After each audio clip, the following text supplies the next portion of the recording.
Welcome to the M1 podcast, set up to provide features and stories from up and down and in and around the M1. I'm Garrett Mullen. If you enjoy these podcasts, please share and like. There's been a lot of commentary about young people in Balbriggan. Newstalk FM even did a 3-part series on young people in Balbriggan. What's it like to grow up here? What's it like to be around them? Who better to talk about teaching young people than Kevin Curran, who's been teaching at Balbriggan Community College for 15 years and is also the author of a book which fictionalises the lives of 4 young people growing up in this town. The book title is called Youth. Join me and Kevin for a discussion on teaching and writing in Balbriggan. So I'm with Kevin Curran, is a teacher of English and History in Balbriggan Community College. All English at the moment, all English for the last 5-6 years, yeah. I hope you're not forgetting your history, are you? I am actually at this stage, which is no harm. I enjoy the English, just English changes, history doesn't. Just perspectives change, I suppose. And so you're teaching in a school 14 years? 14, yeah, there's a friend who started at the same time as me. I always have to ask him, but I'm almost certain it's 14, maybe 15. Yeah. In the summer in an interview on the radio I said 10 and they didn't let me forget it. The lads were texting me, but I said 10 because I was thinking of 10 years since the last book, but no, 14 years here, yeah. Okay, and so you got Balbriggan, you've grown up here as well, and you're teaching here, which is interesting, I'd say. Yeah, there was a friend who has a son in, I think his second year now, but I saw him last year in the school, around the school. He was in dropping his son in. And he's like, all right, Kev, what's the crack? And he goes, how long are you here? And I said, I'm here 14 years now. And he looks at me and says, Kev, you've been here since you're 12. And he's not far wrong. I would have left, obviously, here when I was 17, and I came back when I was 26. Yeah. Oh, so you went to school here? Went to school here. This is my school. Yeah. Yeah. Do you still have your uniform? Jesus, no. I don't know where it is. I went to school here. My 3 brothers went to school here. I went away, obviously did my degrees, then I went working in Australia, working in banks, and then DHL. My dad's the one who told me, mid-20s, I had a master's in literature as well. My dad's like, why don't you become a teacher? I was like, it's not for me. And then around 26, I decided to do the HD. Best thing I did. I love teaching. But up until then, I had no interest in teaching. And what was it that changed the... where did your dad get the idea that you'd be a good teacher? My dad's a civil servant and he wanted me to be in a pensionable job. You know, I was working at DHL at the time, and I was flat out in DHL in Swords, just outside Swords, shipping. I was shipping stuff all over Europe for Creative. They were MP3 players at the time. And I just always remember you'd be in on Christmas Eve, you'd be in on Stephen's Day, because you're shipping around Europe, New Year's Day, New Year's Eve, all that. So it got to the stage where, yeah, I was just working too much. And my dad said, why don't you try teaching? Because teaching, that's June, July and August and Christmas and the rest. So, and I always liked English. Because obviously I had a master's in literature and I had a degree in English and history. So I did the HDIP and I never looked back. I remember I emailed Christine Dunn here, seeing if I get a placement to, or Pat helping to do the teaching practice. Never looked back. Loved it from day one. It's teaching it for some people and it's not for others, It's for me. And you've fallen into it. Yeah. And sticking with it 14 years later. Yeah. Very good. Yeah. And you then started to write books, and where I think did you write about, say, Zadie Smith as an inspiration? Where the idea for writing a book and very locally focused books? Yeah. I was always writing. I wrote something in my 20s called Green, and it was set down the canal in Balbriggan. It was about 30,000 words, like a little 70-page book. And then during my 20s, I was always writing. And then I wrote something called Dirge, and it was about 27. And it's like a terrible book, but it has to be written, and you have to write it. Then when I was teaching here, so around 26 I started teaching here, and Beatsploitation was 2013, so I started writing Beatsploitation around 2010. A student of mine got deported, and the nature and the way he got deported didn't sit right with me. Number one, he was deported during the summer, and I believe they at the time, this is like obviously about 2010, so it was 13 years ago. They used to, if there were students to be deported, they would do it during the summer, so there couldn't be uproar in the school. So it was a good idea, from that perspective, to do it in the summer, so it'd be less noise. And I heard this in June, and I went down to a meeting in Balbriggan. I was renting in Malahide at the time. I came down to a meeting, and I rocked up into the library, and I was the only adult there, and it was just all young African Irish kids. And I kind of looked around me and I said, okay, and they looked at me as the adult in the room to kind of help them. Now, there was another person then arrived, and it was political. I didn't like the politics side of things. They wanted to have a go at Trevor Sargent. They wanted to do so. I wasn't there for the politics. I was there for Bola, who was a student of mine, a done young scientist. So I actually ended up talking to a lot of politicians, like high-level politicians as well, just because I was the adult there, only on behalf of Bola.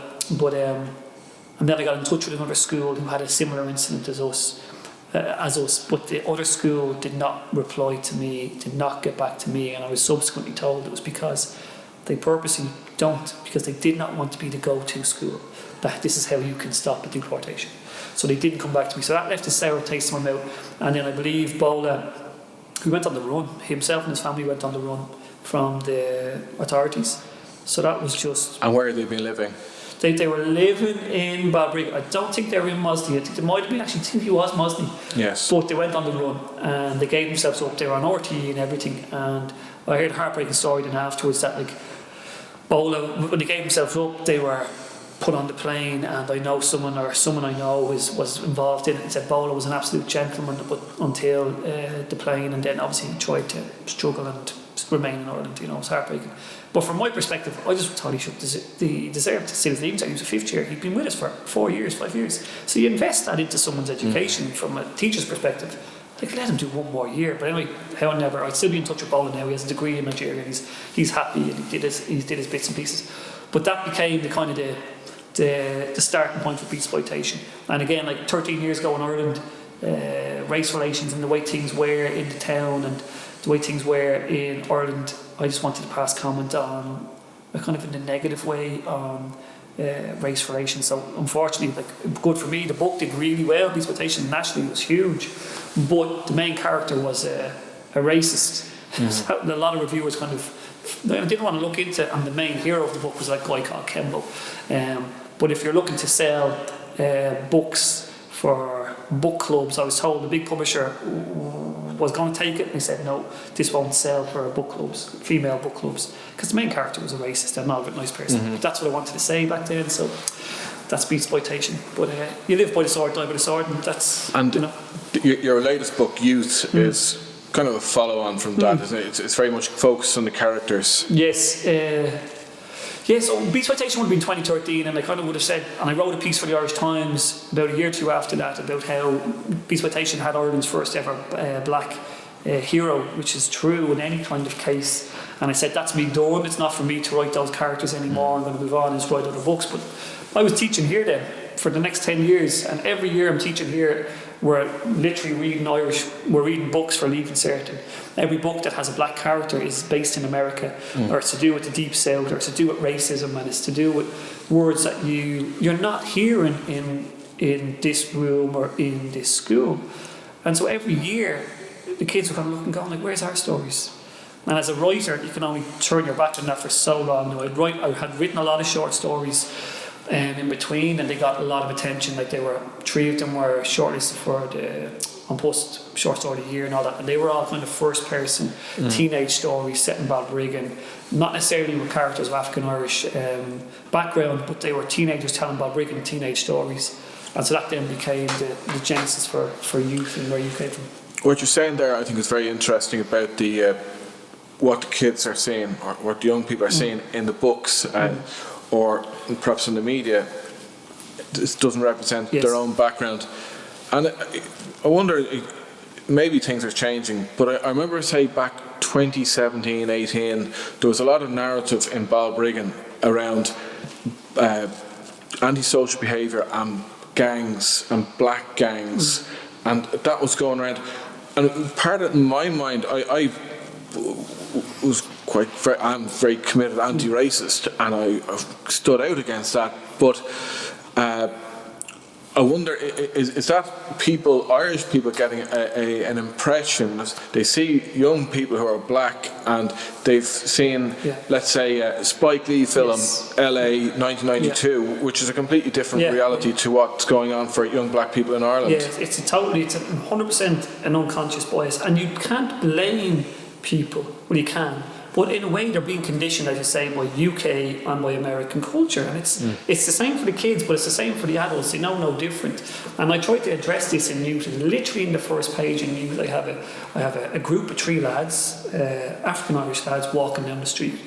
And it's done in the third person where the camera hangs back, and it was just to kind of show the reader, if you were to meet these 3 lads walking down the street, would you cross over or would you get out of the way? To kind of to challenge that. And then as the book goes on, we get to know, let's say, the character of Angel. But you're right in saying that, like, even the language that people would use, we'd see there we go, we'd see a group of lads, white lads, come down the street, and they'd be from the Knoll. They're just they're just the messers from the Knoll. We'd see like a group of 5 or 6 African-Irish kids come down the street, and immediately it's a gang. You know, they'd all wear the black Nike Air Tech or the hoodies, because that's just the clothes that teenagers wear, but we associate that then with gangs and the rest. That's right, the hood's up, yeah. Yeah, but that's that's what it is. But even in 2018, like at the time, obviously I was teaching here, I know all the kids that were involved in that, they were here. They're not. You can see the difference with me is, like, I've been saying this to a lot of people. I'm in an incredibly privileged position that, like, I meet these kids from the age of 12, and I see them from 12 up until 18 or 19. So I know them. And especially in a situation like an English classroom, and I'm a year ahead now, they grow up in my company. Yeah. So I get to see them as kids become men, and I also get to see who they are properly, and not just as a group of lads that you're afraid of seeing and you cross the street and then you call them a gang and you have all the issues behind that. So bringing that kind of sense of who the kids are to youth, I think has worked, and the feedback is it has worked, because people are getting to see it, like a character like Angel. Oh wow, okay, I didn't know this is what the challenges they're facing, like even small things. And it was interesting reading the book because it's all very colourful language, colourful experiences that young people are going through, and so you're the writer and you're also the teacher, and the raw material for your book is sitting in front of you. Was that a challenge in terms of getting your own head around that? No, people are surprised by it, and a lot of people are surprised by that. The teenage voice. A lot of people have said they hate reading fiction that's teenage based, but for some reason what I've done is it works. It's just what I'm surrounded in. I see no difference. Now, a caveat to that would be my kids are 10 and 7. When they're older, then see, I'm writing it now because it doesn't have an effect on me. It's distant from me. I can write these teenagers and I don't worry about. Well, I do worry, obviously, what I see in front of me, but the nature of their experiences is like, well, this is just what teenagers experience, but when it comes to close to home, I'm sure with my kids it'll be different. So I can write this passionately and I can kind of get into the experiences.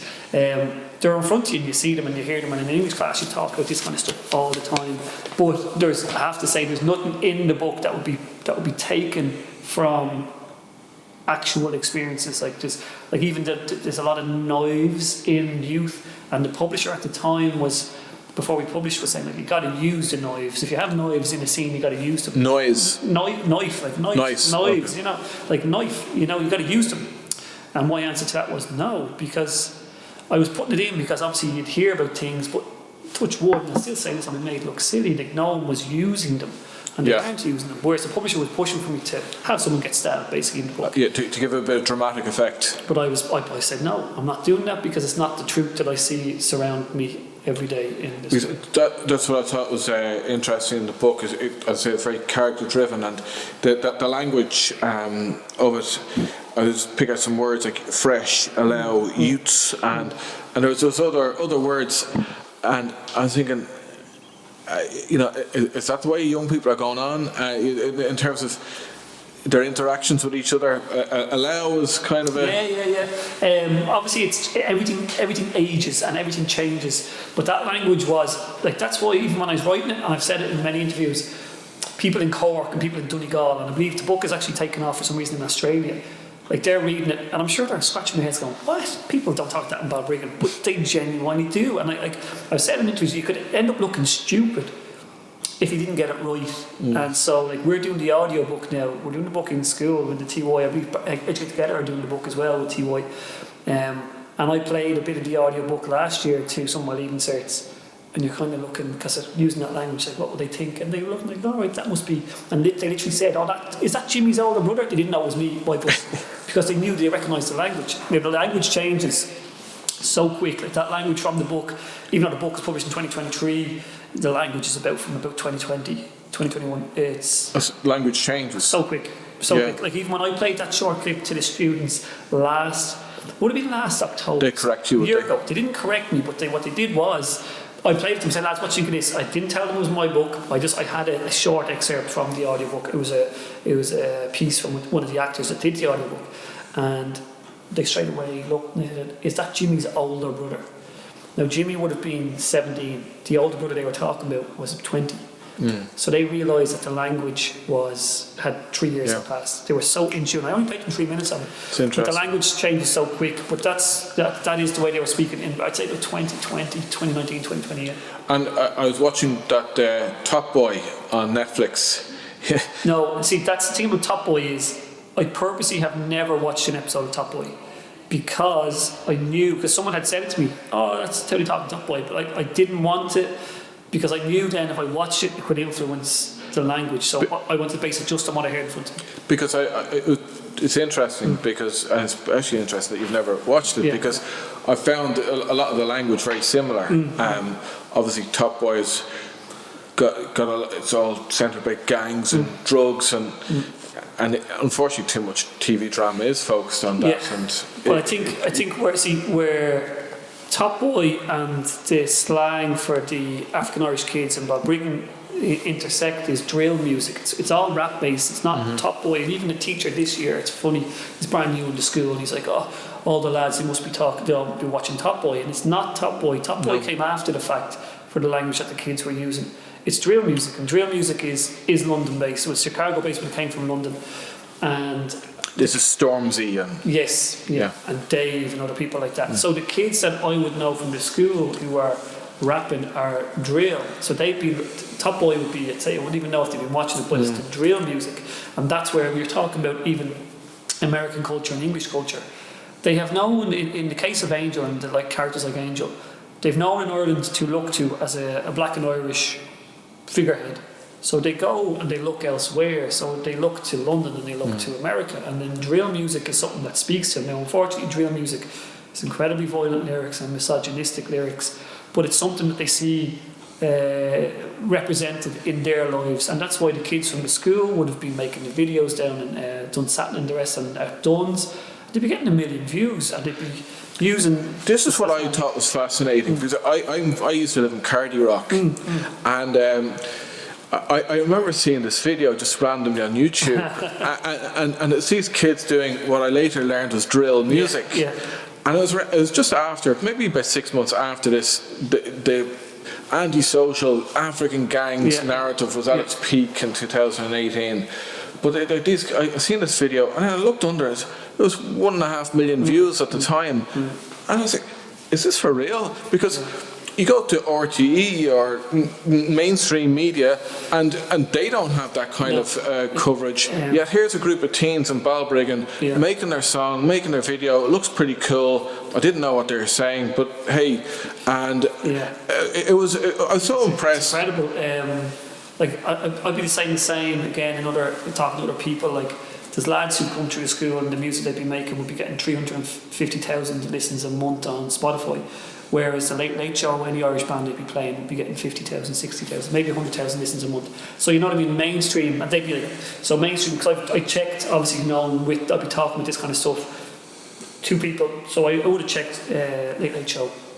Irish bands they'd have on would be about 100,000 streams a month, whereas our lads would have 350,000. But it's so underground, and in fairness, the lyrics, the content is. But I've said to like even the dudes that came through here when they're young, when they're in the school, I was saying, because they were doing their drill music, and they were on YouTube, and they were doing their rap, and they were getting a couple of 100,000 views on YouTube. They went on Spotify, and I was saying to them like, you can only talk about stabbing lads for so long, and like, see, it's all bravado, it's all a face, and like you can only do that for so long. And he goes, of course, but like we do it to get attention, and then we'll transition into hip hop proper. They had management at this stage, so you kind of you make a facade, you make a character up.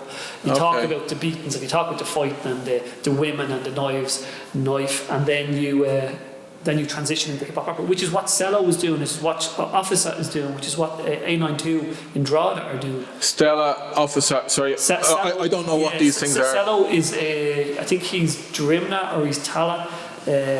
He's a drill artist, originally drill, but you can see he's breaking through now into mainstream.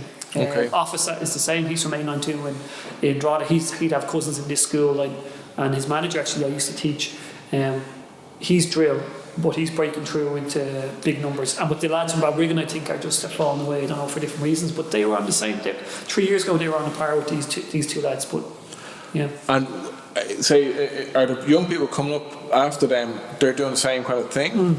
They're also practicing drill and interacting with each other. Even the kids nowadays find it fascinating that I would know, number one, the bands, number two, songs, and number three, even the language. But you're so cool. It's total opposite. No, it's total opposite. I'm under no pretenses that like, to them I'm old and I'm an oddity. I know that I'm not far from cool, but just as an English teacher and as someone who likes obviously writing, and drill music means they're writing. Yeah. Like the kids in class used to have a poetry book, copy, and he'd write, and he's getting 10 million views on YouTube, 1 million views, and he'd be getting slagged. And I'd be saying to him, keep it up, why not write about your world? Now, unfortunately, he write about certain things I wouldn't agree with, but he's expressing his way. I just have an interest in it. And in front of you can't ignore, especially as a writer, you have to be tuning into these things. It's so interesting that this is what young people are able to achieve. And if you could just work with them, well, of course you are working with them, but the community works with them to make it something better. Because a lot of people have asked me about the students I teach have any of them become writers, but my argument to that is that none of them have yet. But there's a lot to be said for second generation immigrants. We have, when you talk to the kids, their parents want them to be doctors, their parents want them to be high achieving, and being a writer isn't very high on the high achieving list, let's be honest. But a lot of the kids artistically are doing rap or they're doing podcasts.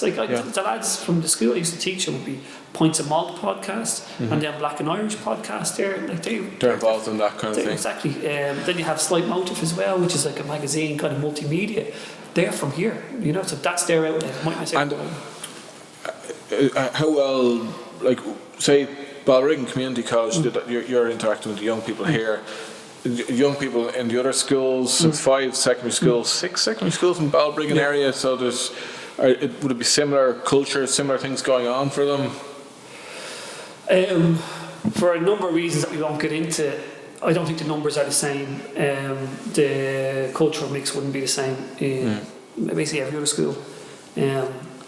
All I can talk about is, from my perspective, what I see in front of me. And I'd say to any interviews I've given, because obviously I'd have to check and have my figures. Yeah. My Leaving Cert class last year was 50% Black Irish. Right. My 5th year class last year, who are my Leaving Certs this year, was about 40% Black Irish. But within that class, I'd say 70%, 75% were second generation immigrants.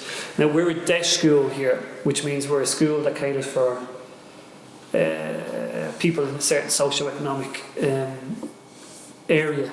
Other schools aren't DESH schools, is all I can say. So we do have a different student cohort here, which is something that I love. And back in the day when I was starting out, I'd be like, you'd want to challenge that and say, that's not right. But now, as a teacher and as a writer, I'm very happy to teach here in a teaching school like this, because we genuinely, our doors open for everyone, and we get all sorts into the school, And what I was interested about those achievements of young people in terms of the amount of traction they get in, say, social media, and that's an evidence of their talent and all that, but it is also a chasm between their experience and the rest of us, the media I consume, others consume.